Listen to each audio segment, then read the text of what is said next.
Welcome. Hi. And this time I'm recording. Oh, great.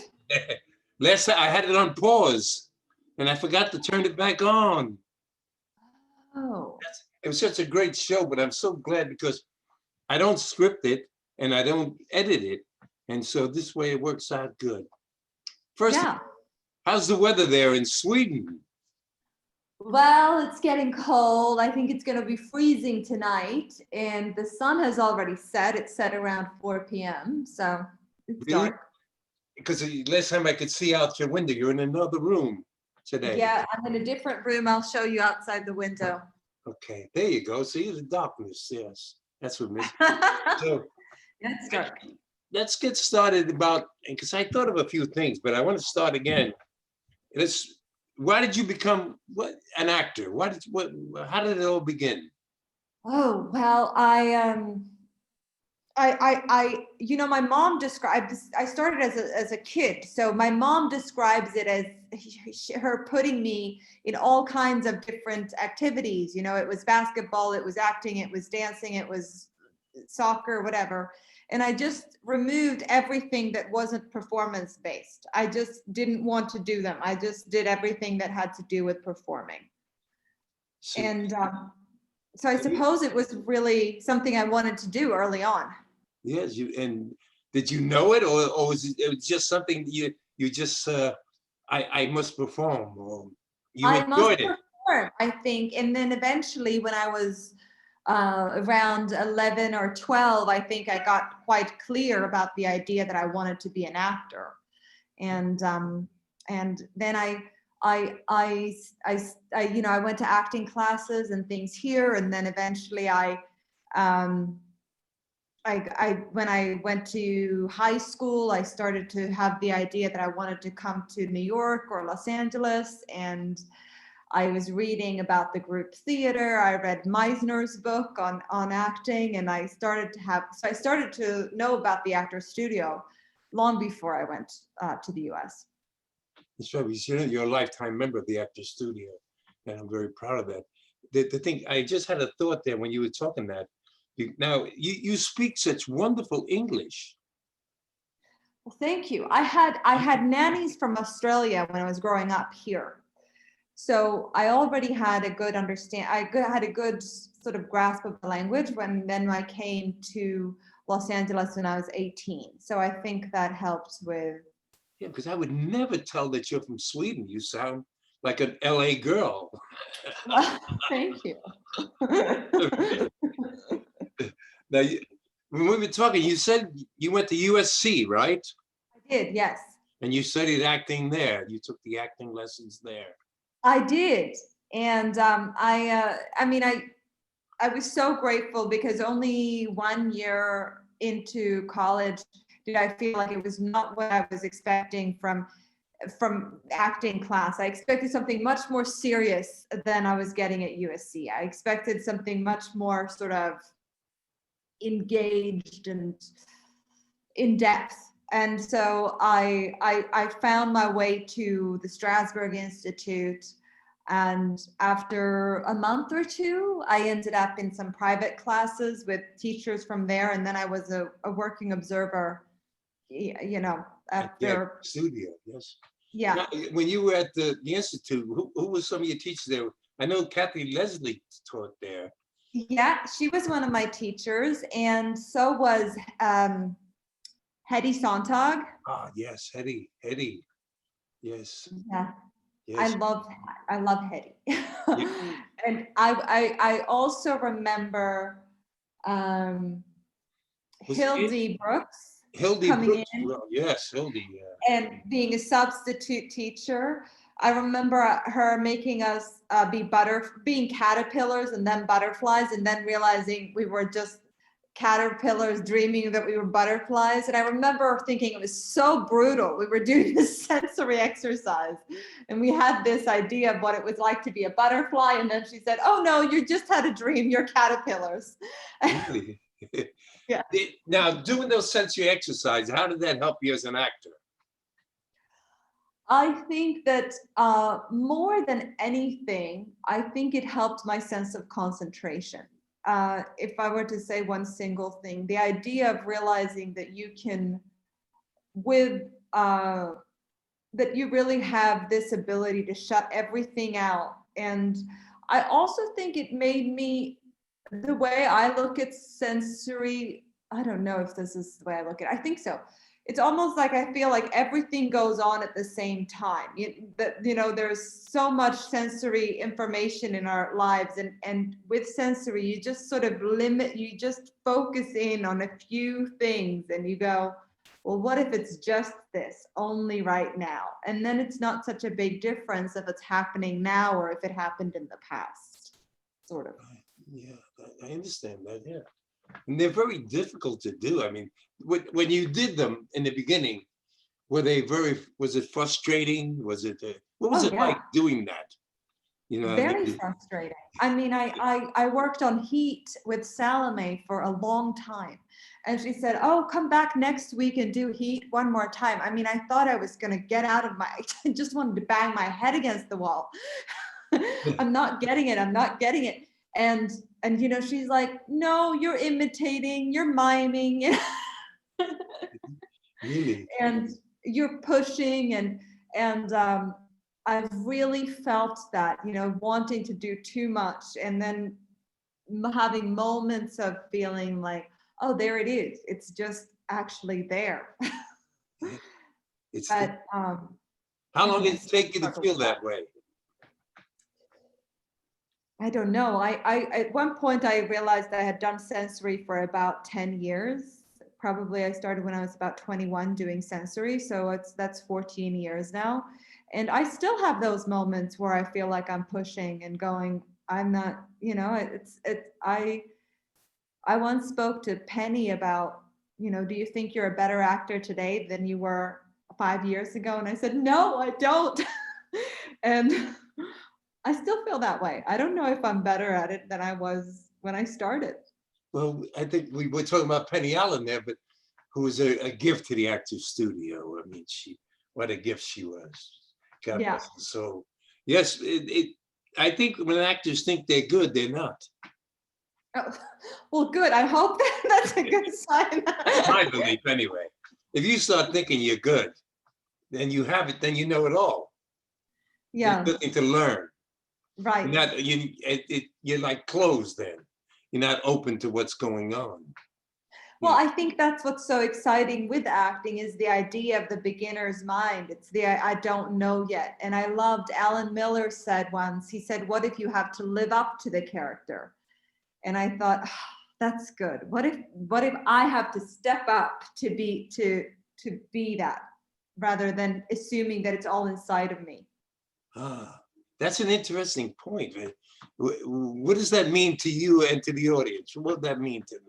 I think it means that it's easy for me when I read something to assume that, oh, I get it. I somehow, this part, it's that the part would be smaller than me.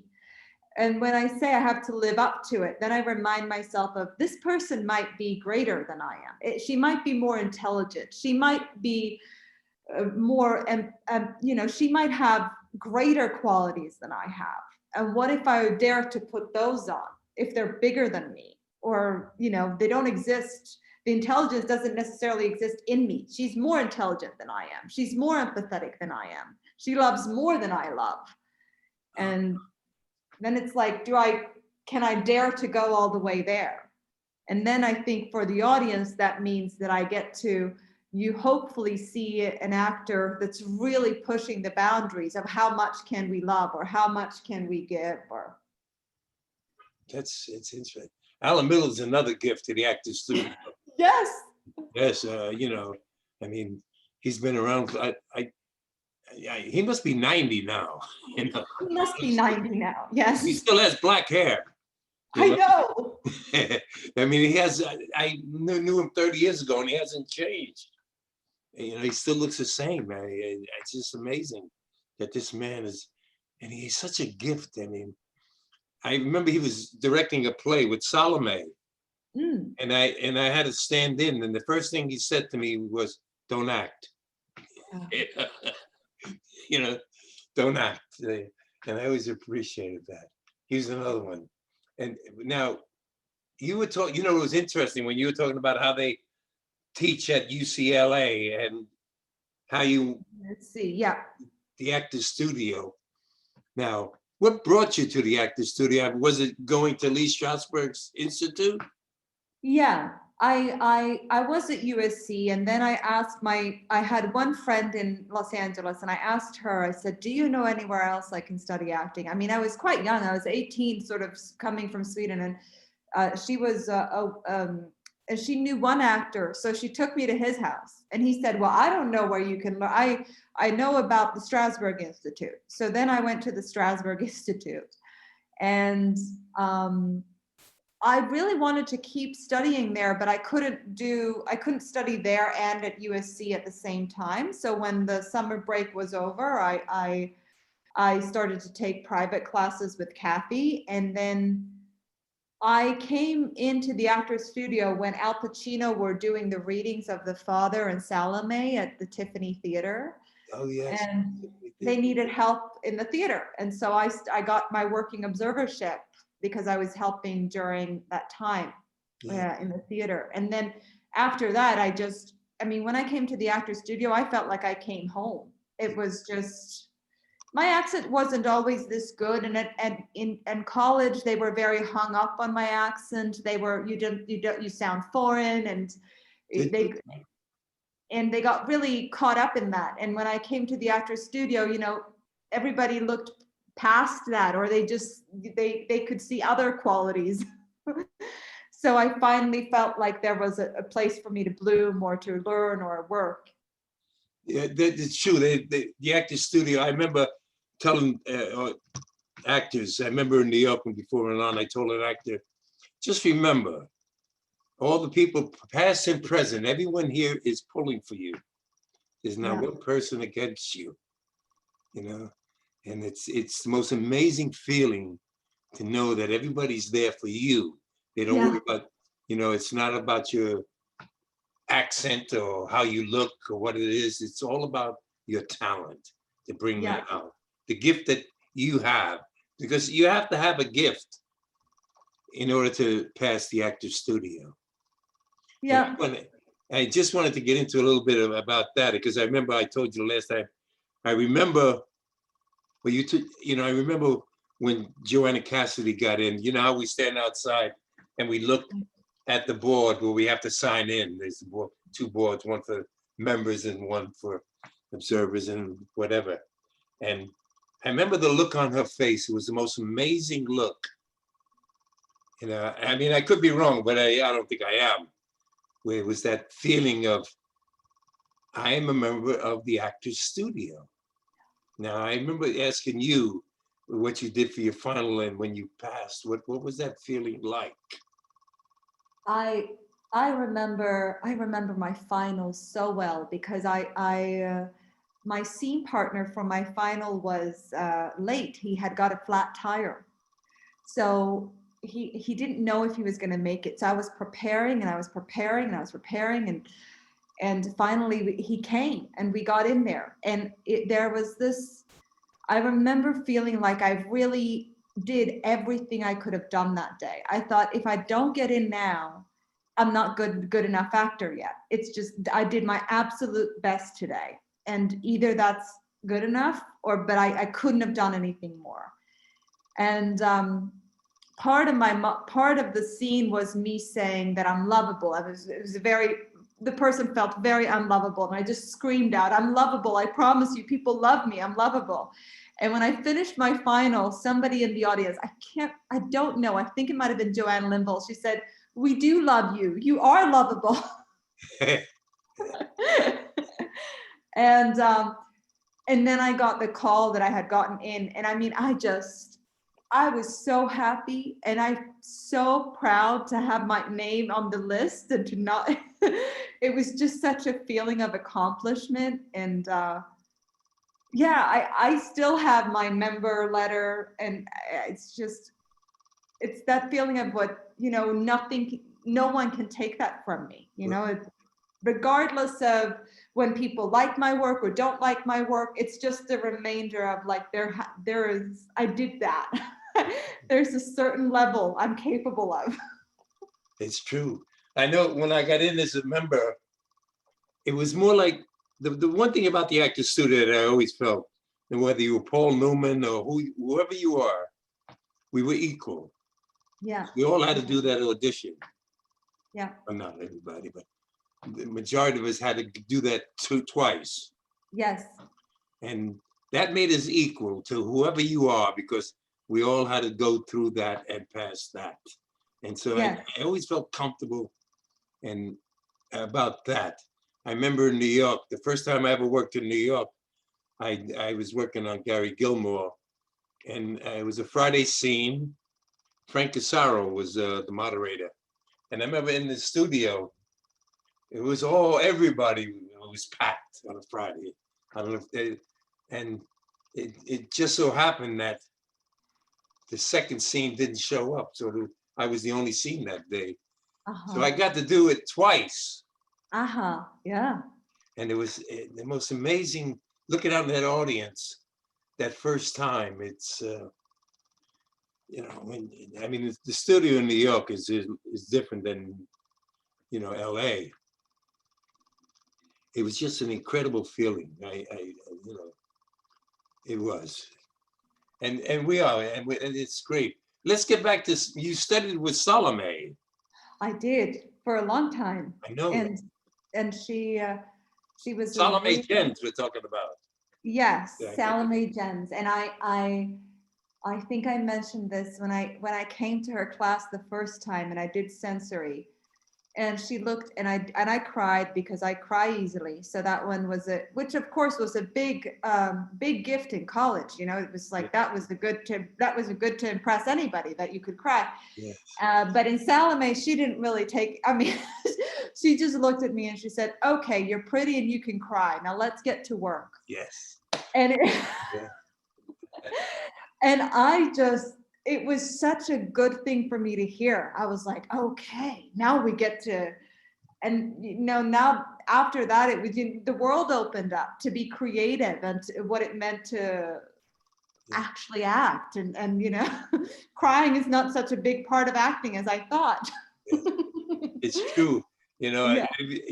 I remember when I was teaching there in Cleveland, and the students would come in, the women, they start crying. They think that's acting. Yeah. It's not. It's. I always remember with Shelley Winters when she won the Academy Award for A Place in the Sun, when Montgomery Clift, and they were in the rowboat, and she talked about it and how she was crying and crying and crying, and the director told her, "Don't cry, you'll win an Oscar." And she didn't cry, and she won an Oscar. But Yeah. it's amazing how it's so easy. I mean, we could cry, but and when people cry, a lot of times you turn your head, Yes. you know. But when that tear wants to come out and it doesn't, then the audience is with you. They feel, Yes. and people, Yeah. they're with you. And Salome used to say, she said, you don't cry, let the audience Right. cry. That's what I was looking for. We had, you don't cry, you make the audience cry. That's the one. Thank you, Salome. I was Yeah. thinking of that because, when Yeah. Shelley went to talk about that, and Salome, yes, you don't cry, you make the audience cry. It's Yeah. such a gift that actors out there should know. It's so powerful. I mean, they have no idea. Less is more.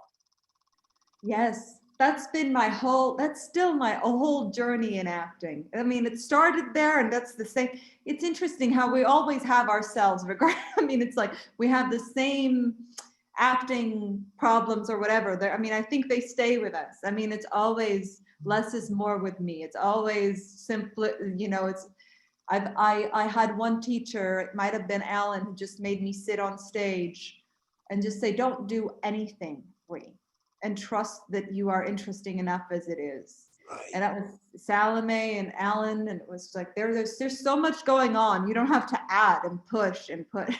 Yeah. That's Yeah. that's a great point, because to sit there and do nothing Yeah. is it's not as easy as it sounds. No. Stage. but it's so important to just not do anything and learn not to do, because Yeah, people want to do, they want to indicate, they want to, oh, I'm here, I'm there, instead of just being. yeah, We're yeah. talking right now, the way you're looking right now, you're doing Right. nothing, and yet it's your eyes are so powerful that it's Mm, there. mm. Yeah, it's the Everything is there, presence. Yeah.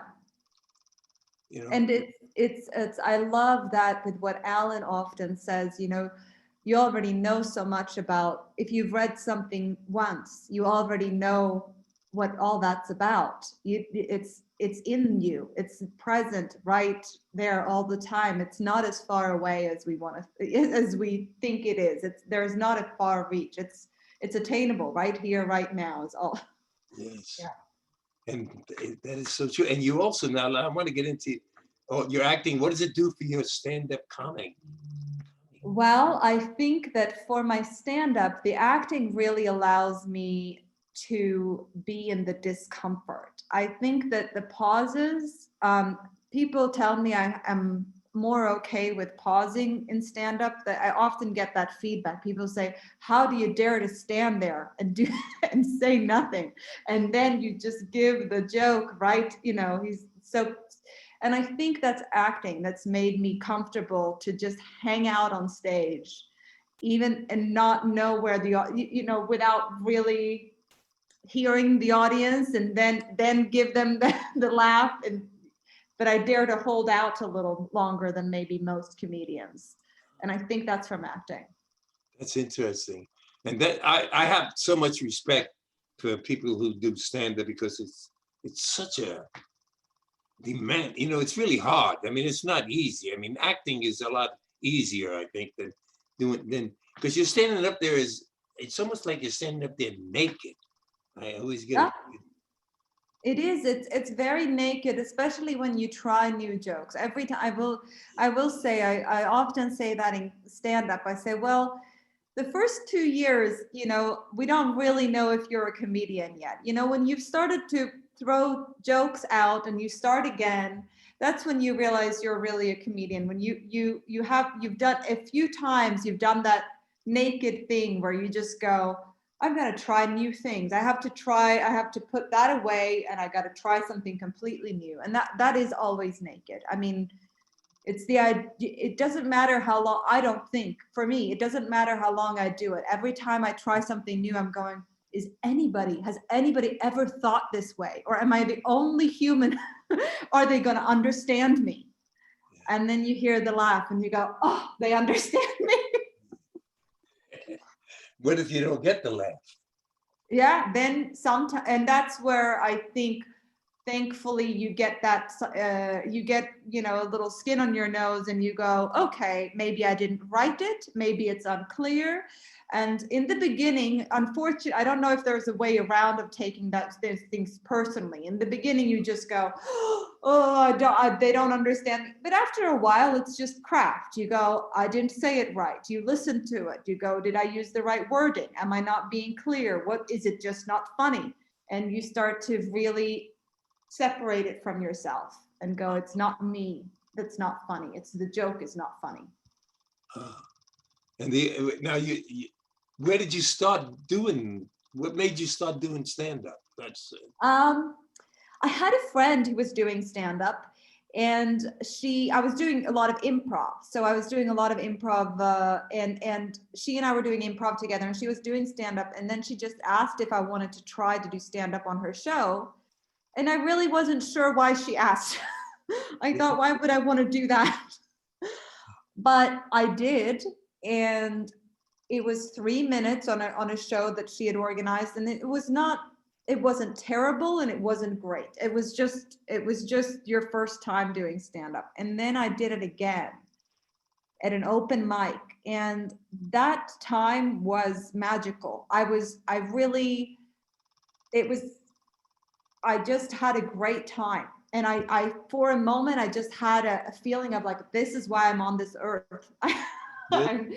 Yes, I like to talk about, um, I often venture into what's almost experimental and one woman show, so it's not always jokes. And I felt very at home in that I could provoke the audience in different ways with laughter, but then sometimes take them place like there's an edge, and I love to feel where that edge is. Where does it stop being funny? And That's it's amazing. I have a lot of respect for that. This what just came to me. I was thinking here watching because I remember you said you did the in the Boom Boom Room, I did, yes. which I think is a great woman's play. The monologues in there of Chrissy and Susan, and even Yeah. Big Al with the most. And I love that famous line when she tells him, "I'm I'm tired of giving you blowjobs. I want you to take care of me for a change." Yeah. It just was such a powerful line. David Ray, he wrote the play. And Yes. what was it like rehearsing that play? You played Chrissy, didn't you? I played Chrissy, and Melissa Sullivan played Susan. Susan. And that was when I was still, I mean, I was 20 or something like that, 20, 21. And I was rehearsing it for my audition. So I wasn't, we didn't rehearse at the studio. So I would go to Melissa's house. And Melissa, for me, was she is an experienced actor. She was an experienced actress. And so I had so much respect for her. So all that was in the Boom Boom Room between Chrissy and Susan was very much true for me and Melissa. I looked up to her. I just looked at her with big eyes and just went, how do you do this? And Yeah. and that was just in the relationship between us. And she created such a safe place where, I just felt like that young girl, and she was just that woman that was going to teach me everything. Yeah. It's such a powerful play for women. I always recommend women to do that. You were talking about speech earlier, and I want to ask you a question because I used to, when I had students and I myself, I used to listen to Nat King Cole records and sing Mhm. along with Nat King Cole because you had to open your mouth, Oh yeah. Okay. when you pretend, yeah, Yeah. and for speech, I used to use that. Yes. And it really helped an awful lot. I used to try to pronounce words so correctly that people thought at times there was a bar in New York called Jimmy Ray's where we all hung out. All the actors hung out from Actor Studio and all the others. When we had money, we went to Joe Allen's. But we'd hang out there, and I just remember doing that. Some people thought I was British at times because I would try to speak so correct. Right. Yet I'm from the South Bronx, me and Pacino. Actually, we couldn't meet Pacino and Danny Aiello, same neighborhood, Oh, South really? Bronx, growing up. Danny Aiello, the late Danny, we went to the same elementary school. I never went to high school. I went to prison and reform schools, but Oh. so I never had that. But what did you do for speech to correct you? How did you work on your accent? I did a lot of things. I did study with John Sperry at the studio, I remember him. and he gave me such great advice about relaxing. American accents very much. The words are formed at the end, in the very last moment, at the end, and it's sort of a lazy accent. And then I read out loud. I would read out loud in English every morning for about 10 minutes. And I did it for 6 months. I made myself, I also listened to a lot of American accents. So I would listen to Southern accent, New York accents, and I would try to read 10 minutes in each different accent. And I do not manage all of them perfectly, but I think they really helped my sort of just listening to the different ones, and kind of helped me have a good general American accent. Yeah. I would, especially I guess from another country, you're more aware of like I'm born in New York, so I mean I never worried about language. But when I started acting, we had to take speech class. Right. You did all them back in the '60s when I went. You took all dance, everything, and the speech classes. The first thing I had to do was for speech was a monologue from Julius Caesar. You know, Uh-huh. pardon me, thou bleeding piece of earth, that I am meek and gentle with these butchers. You know, that little speech up there. And it's amazing. I still remember the lines. That was 1967. I still, and it's always stayed with me, those lines. But it was this for speech that you had to do it. It helps. And you're right, listen to other accents. And we have so many actors today that do American accents better than Americans, you know. Mm. And you know, and they study over here in Europe, in England, Australia, and all the rest. And we're I American think that, actors. Go ahead. yeah, I heard that I think because we have to study the American accent, it's that clarity that maybe you're talking about. Like often, because we're more like the Swedish is like it's a more worked language, and so it's inevitably I'm going to sound more I don't know, I'm going to pronounce the words more clearly, and sometimes that's helpful. It It's, sometimes make me sound a little formal when I don't mean to, but that's the word, formal, yes. yeah. Because I noticed, I was so surprised when you were Swedish. I mean, your accent is so American. I would never in a million years, I don't think anybody's ever told you that you have an accent today. I Not know that. today. It depends, you know, it does happen. Once in a while it comes out, and it depends on um yeah, I get nervus about it, and sometimes when I try new parts it gets, but it usually it lands. It comes around. Speaking about new parts, how do you approach a character? Oh, well, nowadays I don't, I mean, I suppose it depends on if I have a lot of time, but assuming I have some time, I like to really make few I've become very like about the script, just reading and reading and reading and reading and reading, uh, and I Joanne Limble was always very she would, when I studied with her, she would say, you know, if we get through one sentence today, we've done a lot. So I Yeah, I got to the point, I guess, where the way I approach it is I try to first read, as much as possible, if I can, I just read with the other actor, and make as few assumptions, as few choices, again, doing less, as few choices as possible, and add the choices later, as in like, you know, after that we can start to play around with different choices, and so that I'm not attached to any of them. yes. It's true. Well, I think I told you the last time. It's not It's not the words. It's the thoughts. Yeah, You know, yeah, you read it. You just read it and see what happens. Where it yes, takes you. yes. It might take you someplace where you're not supposed to go, and whatever. Yeah. But you allow it. You have to be. That's what I believe in. When I approach something, I just read it and see what it does to me. Yes, and sometimes I think early on, if I make choices, it's really to try to let those thoughts happen uninterrupted, so that I get away from the, sometimes I'm so insecure that I need to make a choice in order not to be insecure. So whatever that means, it means, you know, really, Meisner, really look at the other actor, you know, or if it's giving myself a sensorial glass of wine, you know, whatever, that's just gonna let me get off myself and read the words and start to see what they would do to me.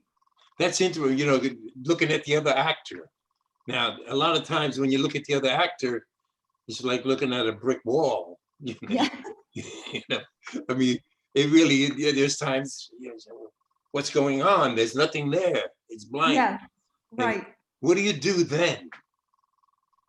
I think that then I think then you deal with that. Then you are talking to a brick wall. Then that's what everything you're saying is, to a brick wall, and Yes. the frustration is in that.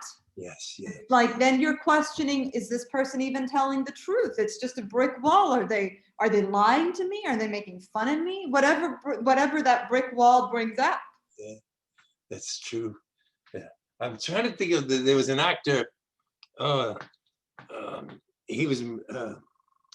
It'll come to me. His first year on. Lee Strasberg had him never say. He wasn't allowed to say a word Oh. on stage. And the first time he was able to speak was with Salome. Okay. God, I could see him, and Diane. He was married to Diane Ladd. His daughter is Oh, Lyle Kessler. no, not Ladd. That's the different Ladd. Oh, okay. Uh, Okay.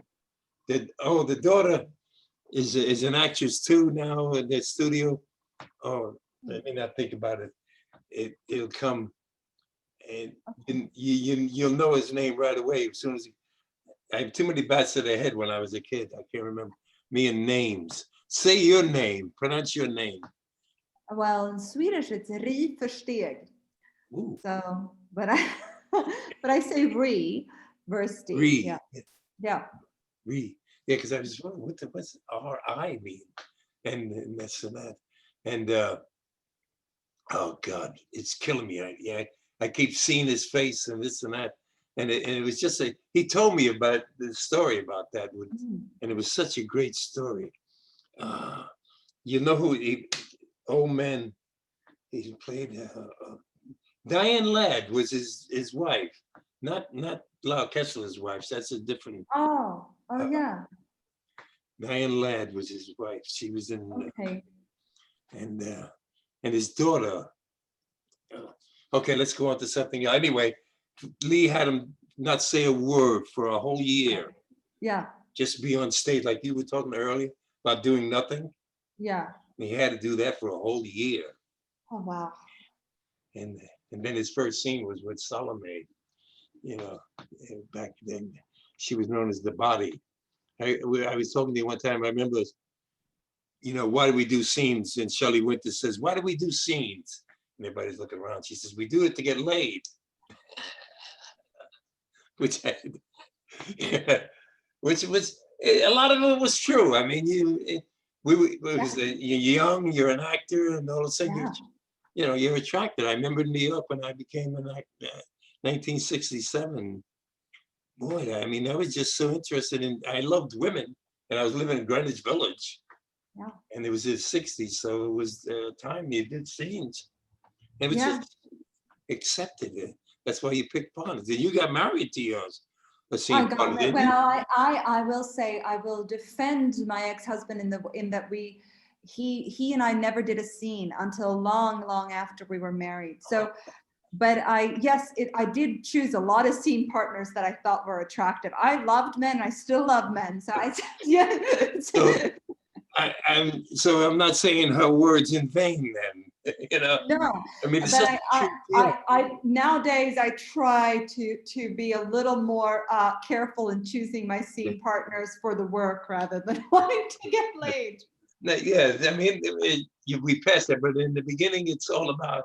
Oh yeah, and it's so easy in the beginning, I think, that creative energy and that creative connection that you find. I mean, actors, we're trained to be open, we're trained to see each other, and it's so easy to just feel that it's very close to love, attraction, sexual energy. It feels very much like that. I mean, you have, at least for me, I had to learn a little bit about myself and the craft, and before I realized, I'm actually creating this as a craft. It's not that we love each other or are attracted to each other. It's true. In the beginning, it's all about that animal instinct that we have inside of it. As an actor, it just comes out. Yeah. The performance that this, and how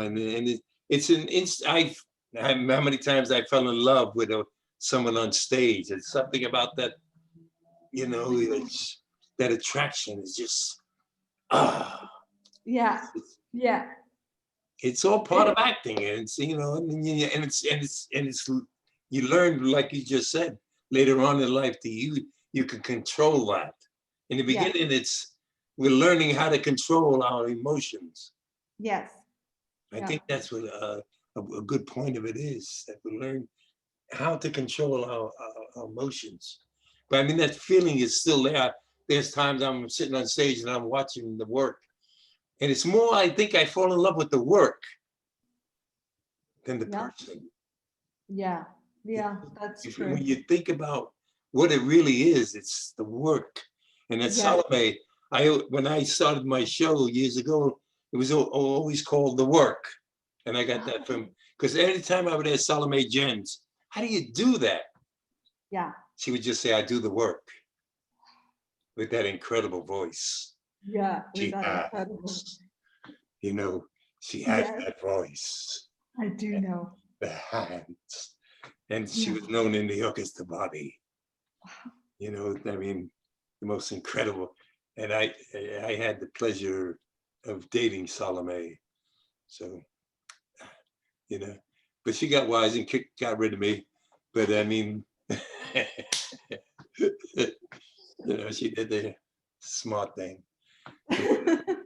Her and Tina Louise, and another member of the Actors Studio. Wow, I remember one of my agents said to me, how do you get all these beautiful women? I asked them out.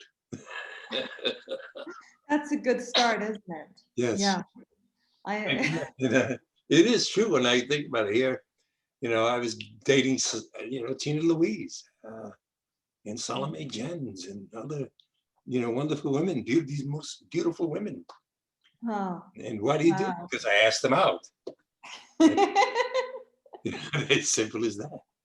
You know, I still keep in touch with Tina. Tina was, she's living in New York now, Hmm. but she was, and because of Gilligan's Island, that's what ruined her career in a sense. She was always known as, from Gilligan's Island. She was I the movie see. star. Do you remember that? Well, I way don't. I before don't. your time. Oh, Way, yeah, yeah, yeah. Okay. way before Gilligan's Island was very famous. Yes, yes, yes. Anyway, but and I don't know. So what are you up to now? And what are you doing Well, now to keep well, yourself right busy? now I am writing a lot. So right now I'm working on a couple of TV show ideas that I'm developing, and they are in development. Knock on wood, that one of them gets into production at some point soon. Before, Yeah. and then I'm doing stand up. Although now with Corona, we are not doing stand up. It looks like for a while, but I have been doing a lot of stand up. So I'm mostly doing that. I am very much missing acting, so I'm starting to see what I can do to act more again. But I suppose in a way everybody is, because we're not getting together a lot at the moment. So it's a lot of online. I did take a couple of Zoom acting sessions with the studio. It's a little bit, because I'm 9 hours ahead. The timing doesn't always work out, but I Right. but I try to do that. Yeah. I would think in Sweden there, you'd be a great teacher. Yeah, That you that's could. interesting. Yeah, listen. You have the qualifications, you have the talent, and you have the knowledge. It's like when I taught, I would tell my students, "What I'm teaching you is what was taught to me. I'm Oh, repeating what well, that's Salome Jens gave me, taught me. That's what I'm giving you." that's what I would have. I mean, I always do feel like, thanks to the actor studio, I've studied with such great teachers, Penny Allen and Salome and Alan and Joanne Limble and Marty and I mean Lou, and it's just Let's get into Marty, because because you were working as a working observer in there with Helen at the studio at the time, doing yeah. the office work. And I'd like to talk to you, about Marty Landau. Martin Landau, we're talking about the late Marty Landau, which one of the best things that he ever said was, your pain is an actor's gift. Yeah. Yeah. What was it like, getting to know Marty? Well, I will say I never got over my absolute sort of admiration and sort of shyness around Marty. I mean, even though I was always a little shy around him, and I think that's partially being Swedish. It's not in our culture to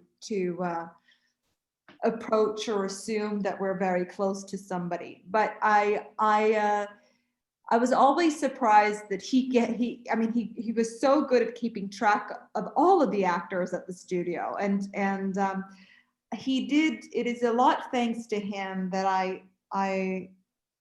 he did pass me. He always let me work, even though I was a working observer. He let me work in sessions. Yeah. And so when he passed me, he as my first audition, it was a Friday session, and yeah, and because he also knew I was a comedian, so we did talk about that once in a while, and the fact that comedians seemed even sadder than actors, or you know, where I struggled a lot with their happiness. And I do remember when a week before he died, when he puts his hand on my hand and he says, "You look happy," and it was, you know, I. Being who I am, I almost got tears in my eyes, and I just said, I am happy, Marty." Um, Because when you were saying, because I think I told you one time, with stand-up comics, I always found them very depressing yeah, in real life, yeah, you know,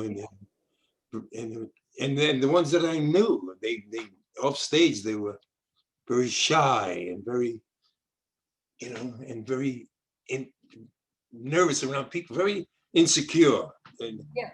things like that. So I I, think it's a great way of stand-up comics to get out of themselves, to be alive. It's almost yeah, like being alive. yes. I think that a lot of comics, I'm not the one who said it. It's many comedians that have said it before me, that, you know, it's we get to be ourselves on stage. It's in the rest of the world that we're playing parts.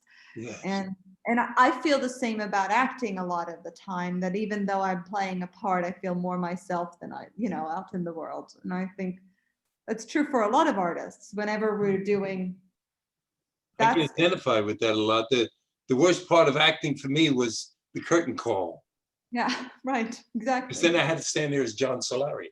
Yes, exactly. Yes, I Yeah, understood that. And I hated that. yeah, I really, and I'm silly when people applaud. I want to punch them in the face. You know, really, yes, it's strange that way. But on yeah, stage, you know, when you're doing, I remember when I work on Yui or whatever I'm working on, there's times when I'm doing it and I just know everybody, the silence, and I can hear, and I can just, it's, you can move the audience any way you want. They belong to you. yeah, It's, yeah, it's an incredible feeling. They belong to you. You have them. And yes, whatever you do, they're there for you. yeah, It's, yeah. it, Sometimes they turn, but when they, or it feels like it. I used to feel that but that was a great gift when I realized exactly what you're saying. As a stand-up, that was a great gift when I realized all they want is for me to succeed, and they're not against me. I mean, sometimes something happens in the room where something's not working, but man, they want you to succeed. They want you to do well so so badly. They want to go on that ride with you. in New York, I always, my audition, and not my audition, my rehearsals were always open to the finalists and observers. Uh-huh. I always let people watch because, you know, the way we work, people in the audience see the finished product. Yes, They don't see how we work. right. So I always allowed observers and finalists to come and sit in when I was rehearsing Yeah. so they could see what I was doing. Yes. Because how are you gonna, that's the only way you're gonna learn. And I Yeah. used to always take, you know, finalists and work with them. Once they become members, a lot of them, you can't talk to them anymore. We become so full of ourselves. Yeah. We're just humble now. Who are you to say anything? You know, when your finalist observers, they're there, they want to learn, you know, and they're open for it. Yeah, Like you said, when you did Chrissy with her, when she yeah, played Susan, how you looked up to her. That's, yeah, you know, yeah, if it wants to become Susan, it's yeah. Then it's a little, you're not as much of a sponge anymore. right, right. And I think in a way, stand up helped with that because I was so sort of had that attitude a lot. And stand up helped me to find that spine in me that, you know, we require as an actor. There has to be a certain kind of, I don't know if ego or arrogance or feeling of, I know this. Because once we get on stage, there has to be somewhere in us where we go, I know this. I know this better than anybody else in here. I know this part, whatever it is, I know something. And that's a real, I always say that in stand up, you have to have it too. You have to have the feeling of that I should be talking in front of all of you. It's a very arrogant sort of thought. Yes. And then it's only, hopefully it's only there for a while and not all the time. But there is this feeling of like, and actors need it too. I know Yes, this part. yes. Yeah. 100%, yes. Yeah. That's really true. God, I hope you're going to be coming back. I hope so too. I think I will, but right now I suppose I'm waiting for what happens in the world where we are. You know, how is it over there in Sweden? It must be. We are now we've had a very open, the whole strategy here has been to leave it very open, but now we are having some restrictions. So I think a lot of people in the country are feeling a little bit confused now that we're suddenly having restrictions after not having had them really. So yeah, it's restaurants are open, but we're advised not to be in gatherings, and You wear masks when you go out? some people do. I did for a while. I think I should probably start again.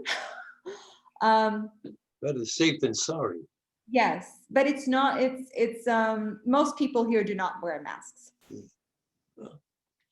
That's, yeah, a lot of it, you know, at my age, I ride the bus, I go out shopping, but I do, you know, mask, but I'm around a lot of people and I'm all right. It's just amazing that some people get it and some not. Maybe it's the garlic, you know, being Italian, I eat a lot of garlic. People, Yeah. Maybe you're just so healthy. That seems to be the part, isn't it, where we don't know why some people are getting it and some yeah, people. that's it, yes. Yeah. But I will say I have a lot of friends and people that have gotten it here in Stockholm. A lot of people have had it here. Well, keep healthy and listen, this has been, anyone out there you want to say hello to? I know I said that the last time. I know you love Helen and all that, Miss Helen. I do. Yeah, no, I don't. I miss everybody. I mean, I can't wait to be back. I can't wait to see you again and see your work. And Thank and I really thank you. I mean, you've been a gift, and I recommend you start teaching out there. You know, you Thank should put you. it out there. No, no, listen, you learned a lot, and I'm listening to you, and you know, you know what it's about. You know the work, and you've done Thank the work. I mean, it's not that you've been there. No, no, God bless you, and this and that. And thank you, Ree. All right, Thank you and you. your family stay well. Thank you. You too. Ciao. Ciao. Okay, I'll send this to you soon. Great. I Bye. did record it.